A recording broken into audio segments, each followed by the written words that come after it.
Día del joven delincuente. 29 de marzo de 1985. Un funcionario de Carabineros resultó herido y dos civiles con antecedentes delictuales perecieron anoche durante un enfrentamiento registrado en Villa Francia. Se leía el 30 de aquel año, en el diario La Nación. En el sector de Las Rejas, con 5 de abril de esta capital. De acuerdo a lo informado por fuentes policiales, el carabinero herido es el cabo Marcelo Muñoz y Fuentes. Los antisociales abatidos fueron identificados como Rafael Vergara Toledo, de 18 años, y Eduardo Arturo Vergara Toledo, de 18 también. Las primeras informaciones indican que alrededor de las 19:15 los delincuentes asaltaron un negocio en la vía Kennedy huyendo. Al ser interceptados por la policía, que los persiguió hasta la vía Ferroviarios, se produjo un enfrentamiento a balazos.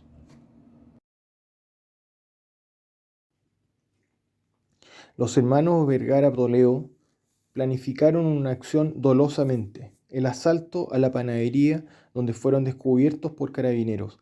Antes de eso se repartieron armas, las que eran producto de robos también, y finalmente uno de ellos hirió a un carabinero. Los mataron por estar asaltando a sangre fría a personas desarmadas en una panadería.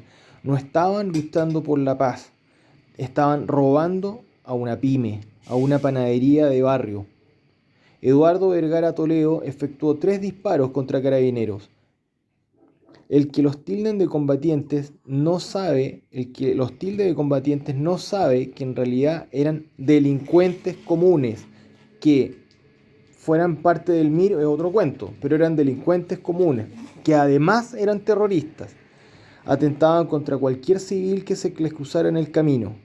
El sumario administrativo verificó que el procedimiento policial fue ajustado a derecho. Posteriormente se inició un juicio en el juzgado militar que entregó sentencia el 24 de julio de 2001, la que fue confirmada por la Corte Marcial integrada por 5 miembros, 2 de los cuales son ministros de la Corte de Apelaciones Civiles. La votación de la Corte Marcial fue de 5-0, la sentencia del 14 de junio de 2002.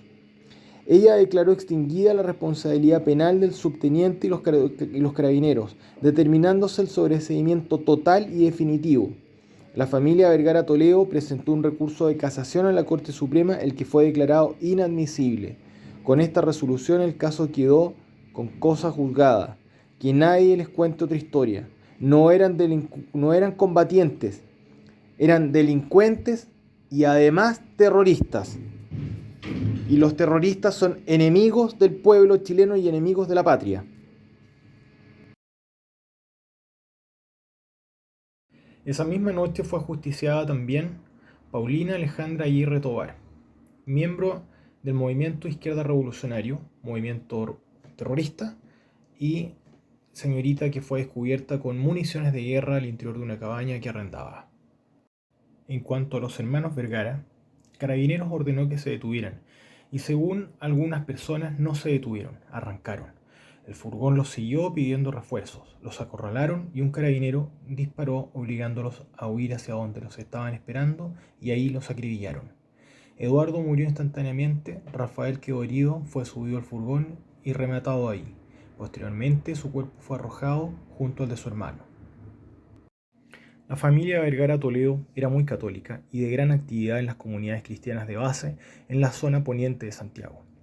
Los hijos, sin embargo, optaron por otro camino y se unieron al movimiento de izquierda revolucionaria MIR, donde formaron parte de las milicias de aquel grupo político.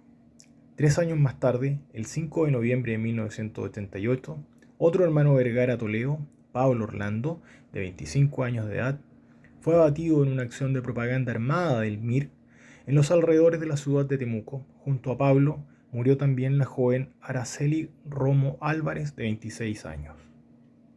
Roberto Bolton, cura obrero, sacerdote diocesano, escribió el siguiente testimonio. Al atardecer del 29 de marzo de 1985, en los sectores populares de la ciudad de Santiago, donde se esparció como un reguero de pólvora la noticia "mataron a Eduardo y Rafael Vergara", se produjo una especie de espasmo de tragedia, de dolor, de indignación e impotencia. Carabineros había asesinado dos de los mejores y más queridos elementos de la juventud de la zona oeste de la capital. La Eucaristía, que celebré el día siguiente en la Villa Francia, en el pequeño altar que situamos entre los dos cuerpos, es la más estremecedora que he celebrado en casi 40 años de sacerdote.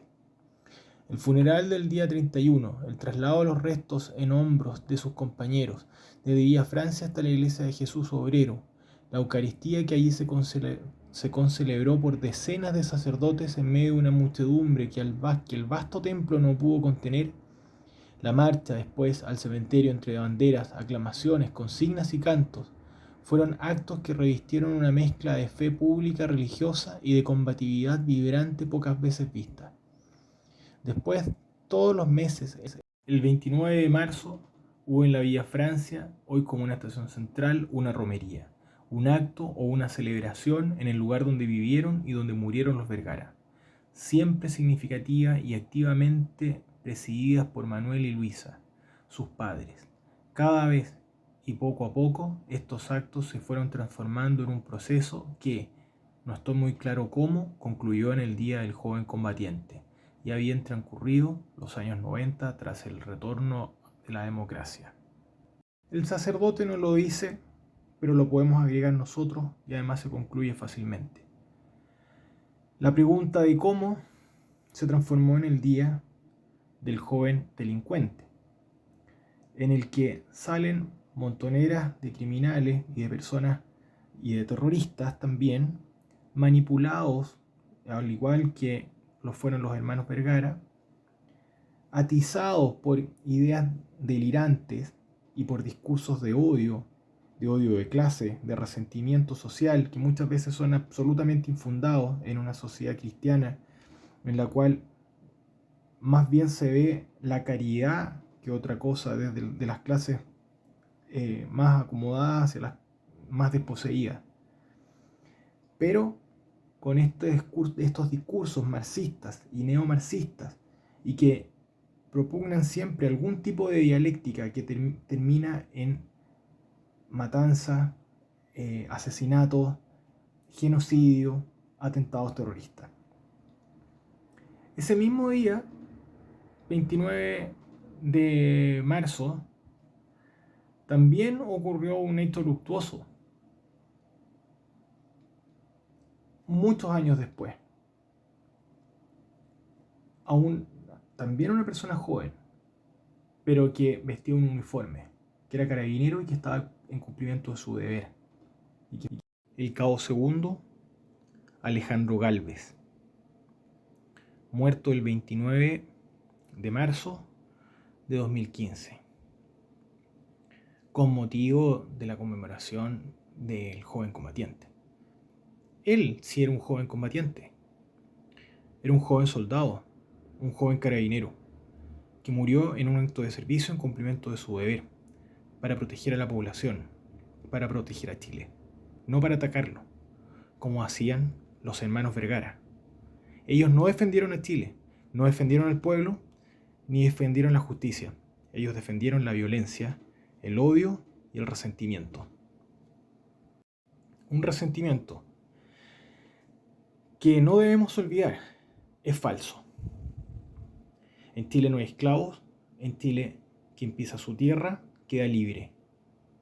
En Chile hay código laboral, hay justicia, hay tribunales. No existen esclavos, no existe servidumbre. Es un país libre y en el cual hay justicia tanto conmutativa, legal, como social también. Un país que se preocupa de su pueblo, no que lo deja abandonado como quieren decir estas personas que se alimentan de un falso odio y resentimiento para, en definitiva, llevar el poder a sus cabecillas, para llevar al poder a personas que no son populares normalmente, son personas muy acomodadas y que manipulan a gente pobre, muchas veces jóvenes también, para que ellos, los que no exponen su vida, lleguen al poder.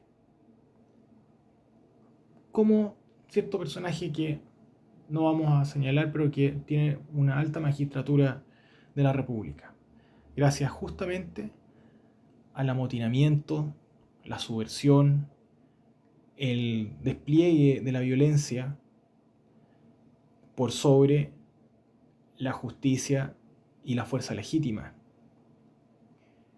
Este es el día no del joven combatiente, es el día del delincuente y terrorista manipulado políticamente. Y es el día del carabinero Gálvez, del cabo segundo Gálvez, Alejandro Gálvez, un héroe de la República, de la justicia y el Estado de Derecho. Justicia, la paz y el Estado de Derecho.